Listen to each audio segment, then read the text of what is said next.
Se encuentra ya con nosotros la doctora Mary Cabrera. Ella es integrante del Cabildo por las Mujeres y vamos a analizar la conmemoración en este año 2022 del Día Internacional de la Mujer, día el 8 de marzo. Mary, muy buenas noches. Gracias por acompañarnos, gracias por estar aquí. Los datos con los que conmemoramos esta fecha son realmente espeluznantes si nos remitimos al año 2021 y a las cifras y los saldos. Cada 44 horas una mujer es víctima de femicidio aquí en nuestro país. El saldo el 2021 era de 197 muertes violentas de mujeres por razones de género, incluidos 8 transfemicidios y 67 muertes por delincuencia organizada. La violencia no se detiene, Mary. Muy buenas noches, bienvenida. Es un nuevo año, tal como usted lo plantea, las cifras son absolutamente desalentadoras.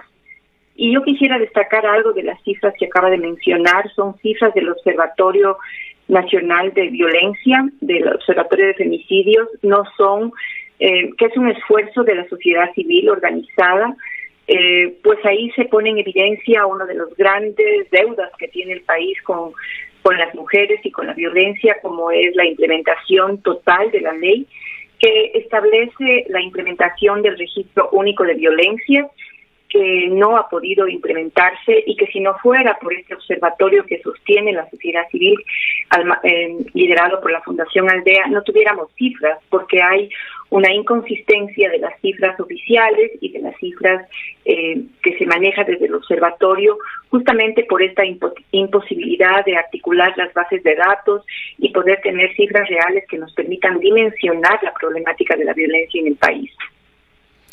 Además, Mary, este esfuerzo realmente es importante, pero usted abordó otro tema que vale la pena analizar, y es que si bien hay una ley para la erradicación de la violencia contra la mujer, esta ha enfrentado una serie de inconvenientes, entre ellas quizás la falta de voluntad política de los gobiernos seccionales, del gobierno nacional, pero también la falta de recursos. Así es. Yo terminé de escuchar la entrevista anterior y creo que el escenario que plantea sobre el incumplimiento de los acuerdos internacionales de derechos humanos es general. En el caso de las mujeres hay un incumplimiento de los acuerdos internacionales y de los marcos nacionales. Se esgrimen todo tipo de argumentos y en el país hay un escenario, un abanico de situaciones en los diferentes gobiernos locales en tanto la implementación de la ley de violencia. Yo creo que a pesar de que Cuenca es una de las ciudades en donde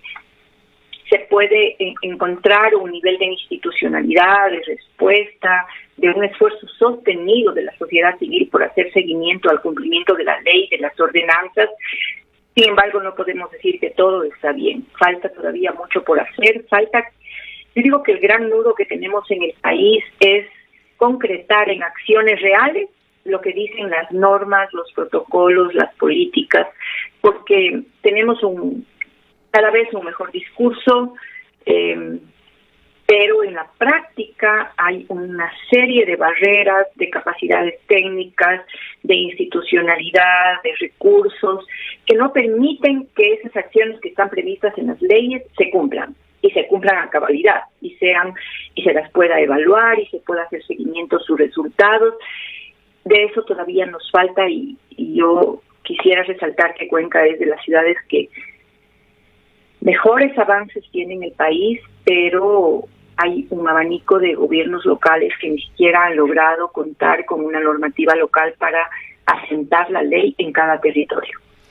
Mary, quizás otra inquietud que vale analizarla es si es que el problema de la violencia está realmente siendo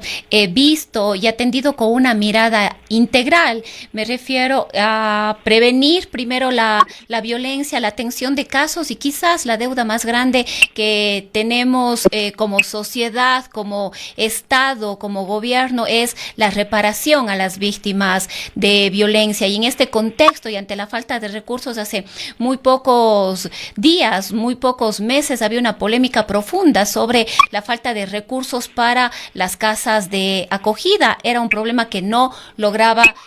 resolverse, no estaban llegando los recursos para la atención de estos espacios que probablemente en muchos casos son la única salvación para mujeres y sus hijos.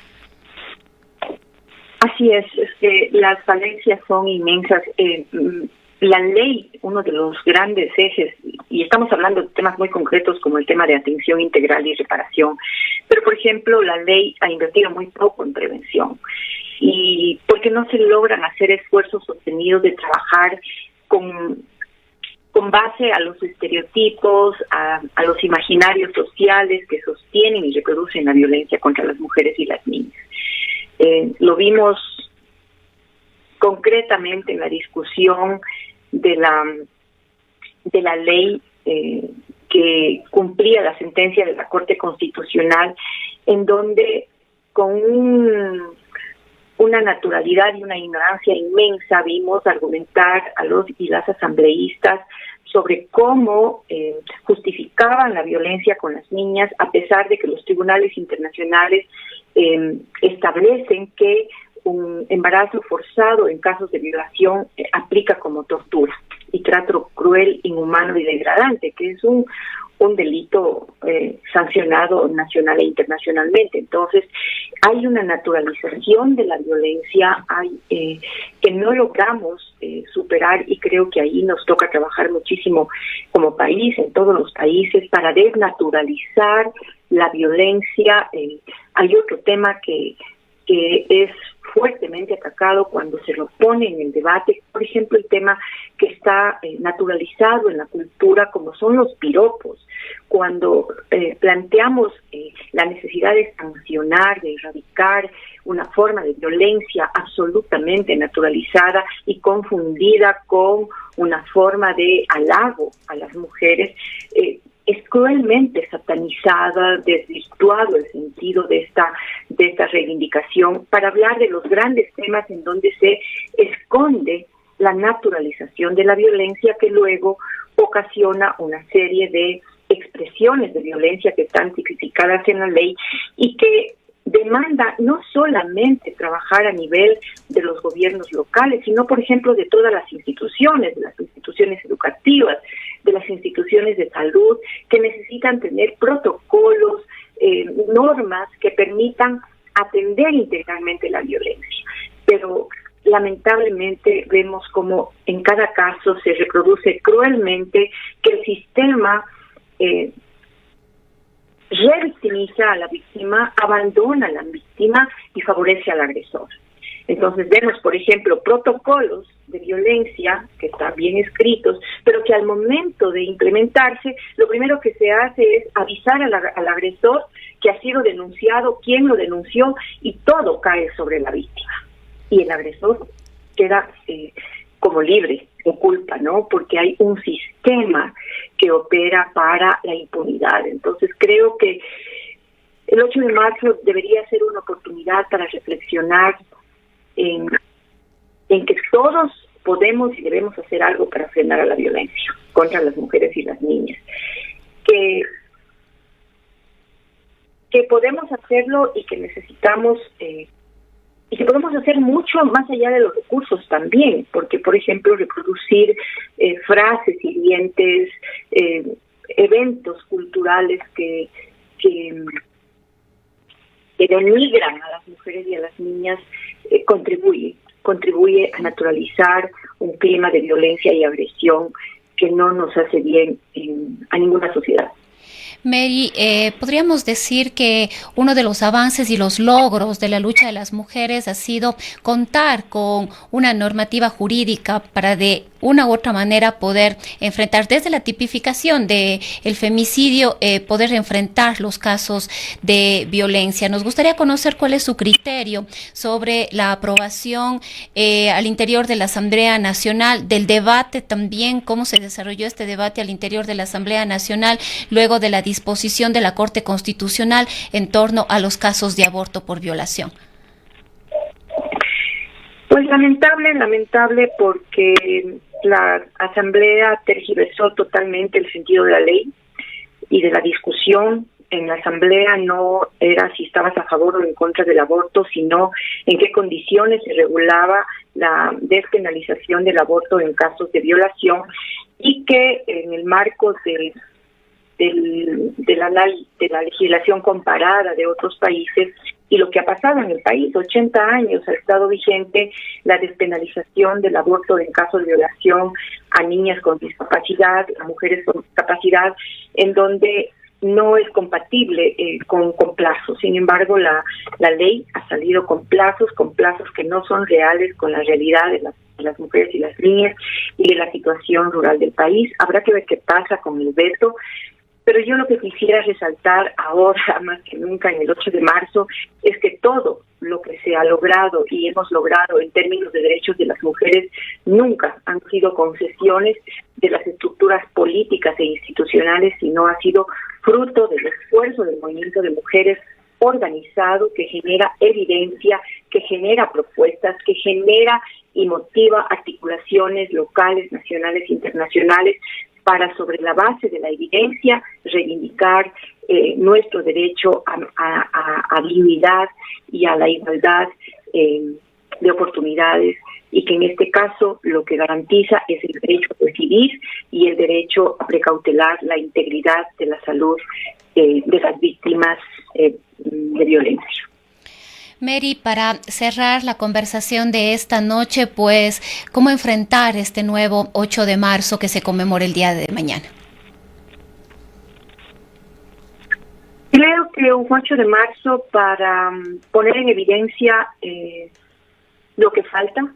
para plantear los desafíos que tiene pendiente el país, que tenemos pendiente como movimiento,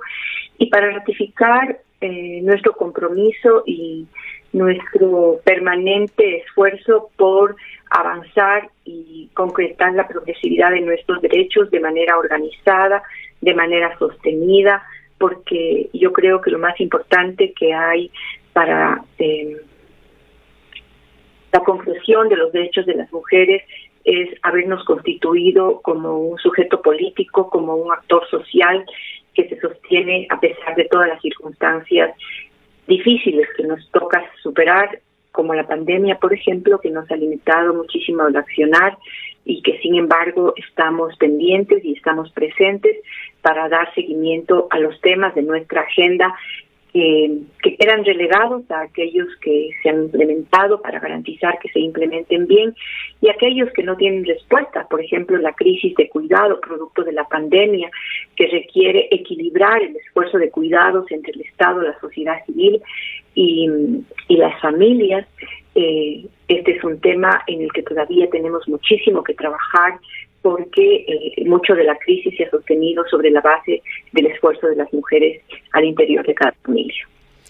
Muchísimas gracias, Mary. Acabamos de dialogar con la doctora Mary Cabrera, integrante del Cabildo por las Mujeres, a propósito de la conmemoración del Día Internacional de la Mujer, este 8 de marzo del año 2022. Y precisamente a propósito también de esta conmemoración, el día de mañana, a partir de las 9:30, en la Facultad de Jurisprudencia de la Universidad de Cuenca, se llevará a cabo el lanzamiento Flores en el Aire. Flores en el Aire es una herramienta de cartografía social que permite recorrer digitalmente rutas de la memoria de víctimas de femicidio en el Ecuador. Esta recoge y mapea las experiencias y testimonios de familiares, activistas y organizaciones que buscan justicia y reparación, así como las iniciativas y respuestas comunitarias frente a esta problemática. El lanzamiento de Flores en el Aire se llevará a cabo el día de mañana a las 9:30